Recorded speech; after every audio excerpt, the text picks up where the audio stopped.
এই শাবান শেষে আমাদের মধ্যে আগমন করবে রমাদান, এবং এই রমাদান মুবারক আল্লাহ তাআলা আমাদের জন্য সিয়াম ফরজ করেছেন। কি ফরজ করেছেন?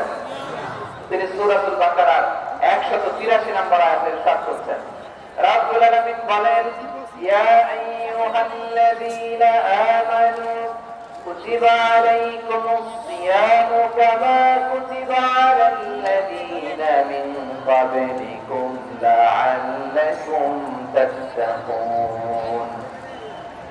আল্লাহ বলেন, বিশ্বাসীরা শোনো শোনো, তোমাদের জন্য সিয়ামকে ফরজ করা হয়েছে, ঠিক যেমন ভাবে তোমাদের পূর্ববর্তী উম্মতের উপর সিয়ামকে ফরজ করা হয়েছিল, লাআল্লাকুম তাত্তাকুন, যাতে করে তোমরা সবাই মুত্তাকি হতে পারো।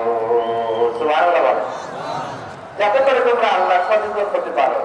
তাহলে সিয়ামকে, এই সামনে যে রমাদান আসতেছে আমার প্রিয় ভাইরা, এই পুরো রমাদান ব্যাপী সিয়াম সাধন করা, সিয়াম পালন করাকে আমাদের জন্য ফরজ করে দিয়েছে কে?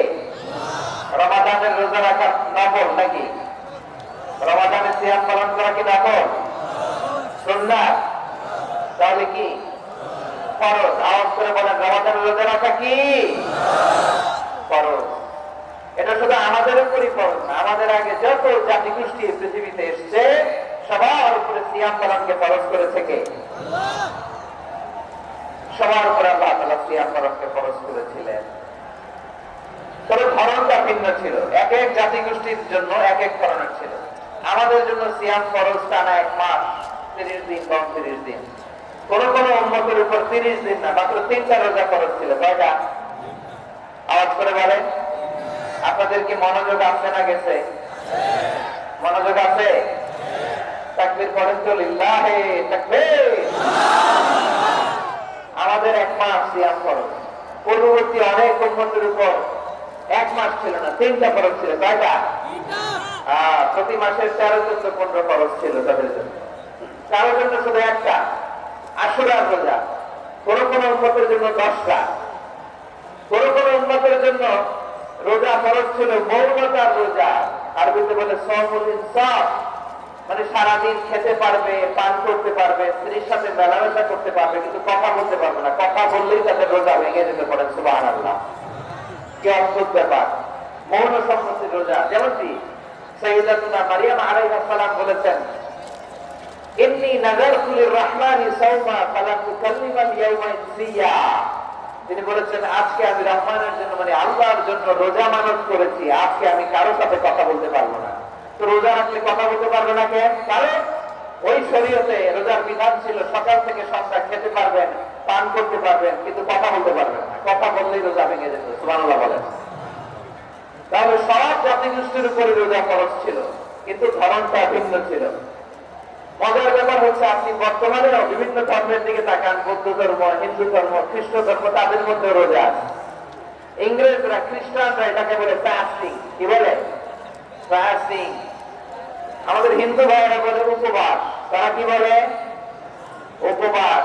আবার এখন আন্দোলনের একটা মাধ্যম হয়েছে এটা, না খেয়ে থাকা, এটাকে বলে অনশন। এটাকে কি বলে? অনশন ধর্মঘট। মানে আমাদের দাবি না মানলে আমরা খাবো না, রোজা রাখলাম। আছে না নাই? তারপরে আধুনিক বিজ্ঞান এটার একটা নাম দিয়েছে না খেয়ে থাকাকে, অটোফেজি। কি বলে? অটোফেজি। জাপানের এক চিকিৎসা বিজ্ঞানী এই অটোফেজির উপর গবেষণা করে সে নোবেল পেয়েছে। সুবহানাল্লাহ বলবেন না? এজন্য আল্লাহ তাআলা আমাদের জন্য গোটা রমাদানে এই সিয়ামকে ফরজ করে দিয়েছেন। আওয়াজ করে বলেন আল্লাহু আকবার। রাব্বুল আলামিন বলেন, ইয়া আইয়ুহাল্লাযীনা আমানু কুতিবা আলাইকুমুস সিয়াম, সিয়ামকে তোমাদের উপরে ফরজ করা হয়েছে, কামা কুতিবা আলাল্লাযীনা মিন ক্বাবলিকুম, যেমনি তোমাদের পূর্ববর্তীদের উপর রোজা ফরজ করা হয়েছিল, লাআল্লাকুম তাত্তাকুন, যাতে করে তোমরা আল্লাহ সচেতন হতে পারো, যাতে করে তোমরা মুত্তাকি হতে পারো। লাআল্লাকুম তাত্তাকুন, যাতে করে আমরা আল্লাহ সচেতন হতে পারি, আল্লাহ কনসিয়াসনেস আমাদের মধ্যে গ্রো করে। এটা হচ্ছে রোজার prime objective, the prime objective of সিয়াম। অনেকে জিজ্ঞেস করলে অনেকে বলে রোজা মূল উদ্দেশ্য হচ্ছে না খেয়ে থাকা। না, অনেকে বলে গরিবদের কষ্ট অনুধাবন করা রোজার উদ্দেশ্য। না, রোজার উদ্দেশ্য কি, সিয়াম পালনের উদ্দেশ্য কি, এটা আল্লাহ তাআলা স্পষ্ট আয়াতের পেছনে বলেছেন যে লাআল্লাকুম তাত্তাকুন, যাতে করে তোমরা আল্লাহ সচেতন হতে পারো, আল্লাহ ভীতি তোমাদের মধ্যে গ্রো করে, গড কনশাসনেস, আল্লাহ কনশাসনেস, আল্লাহ সচেতনতা যেন বাড়ে, দ্য সেন্স অফ অ্যাকাউন্টেবিলিটি, আল্লাহর সুপ্রিম কোর্টের কাজ করা, এই দুনিয়াতে আমি যাই করলাম তার সবকিছু যে পাই টু পাই হিসাব দিতে হবে, এই sense, to enhance the sense that whatever we do, Allah is watching me. আপনি যাই করেন কেউ দেখে না, কিন্তু দেখে কে? শুরুতেই তো জিজ্ঞেস করেছিলাম যে কেউ যেটা দেখে না সেটা দেখেন কে? কেউ যেটা শোনে না সেটা শোনেন কে? এর নাম হচ্ছে লাআল্লাকুম তাত্তাকুন, যাতে করে তোমরা আল্লাহ সচেতন হতে পারো, আল্লাহ ভীরু হতে পারো। দুনিয়া কেউ দেখে না, কিন্তু আল্লাহ দেখে। এটাই রোজার মূল শিক্ষা। আমার প্রিয় ভাইরা, আপনি লুকিয়ে লুকিয়ে ঘরের ভেতরে অন্যায় করেছেন, পাপ করেছেন, আপনার বাবা দেখে নাই, মা দেখে নাই, স্ত্রী দেখে নাই, কিন্তু দেখেছে কে? আল্লাহর চোখ ফাঁকি দেওয়া যায়? আচ্ছা, বুঝে থাকলে বলেন তো, সিসি ক্যামেরার চোখ ফাঁকি দেওয়া যায় কি যায় না? পুলিশের চোখ, র্যাবের চোখ, বিমানবন্দরে কাস্টমস অফিসারের চোখ, কিন্তু আমার আল্লাহর চোখ? সবাই বলেন, আল্লাহর চোখ ফাঁকি দেওয়া যায়? এই সেন্সটা নিয়ে আসা নিজের মধ্যে, আমি whatever I do, Allah is watching me, যাই করে আল্লাহ দেখে। লাআল্লাকুম তাত্তাকুন। রমাদানের রোজা, ইফতারি, সিয়াম, ইবাদত সব কিছুর মধ্যে দিয়ে আপনাকে খেয়াল করতে হবে যে লাআল্লাকুম তাত্তাকুন, এই স্ট্যান্ডার্ড এটা অ্যাচিভ হচ্ছে কিনা আমাদের, যাতে করে তোমরা মুত্তাকি হতে পারো, আল্লাহ ভীরু হতে পারো। তাকওয়া, এটা হচ্ছে the essence of Islam. What is তাকওয়া? তাকওয়া মানে কি? তাকওয়ার সংজ্ঞা অনেকে অনেক ভাবে দিয়েছেন। আমি সরাসরি সাহাবাদের কাছ থেকে একটা সংজ্ঞা আপনাদের শোনাচ্ছি। ওমর ফারুক রাদিয়াল্লাহু তাআলা আনহু উবাই ইবনে কাব রাদিয়াল্লাহু তাআলা আনহুকে জিজ্ঞেস করেছিলেন, ইয়া উবাই, মা হুয়া তাকওয়া? হে উবাই, তাকওয়া কি? তাকওয়া কাকে বলে? উবাই ইবনে কাব তিনি প্রশ্নের উত্তর না দিয়ে উনি আবার প্রশ্ন শুনলেন। তিনি বললেন, ইয়া আমিরুল মুমিনিন, আমার সালাতটা তরিকাত শাউক, আপনি কি কাঁটাযুক্ত রাস্তা দিয়ে মরুভূমিতে কখনো হেঁটেছেন? যে রাস্তার চারদিকে ক্যাকটাস, ফুলমলতার কাঁটা, হেঁটেছেন? ওমর ফারুক বললেন, না হেঁটেছি বাবা, হেঁটেছি। কাইফা আমিলতা, কিভাবে হেঁটেছেন?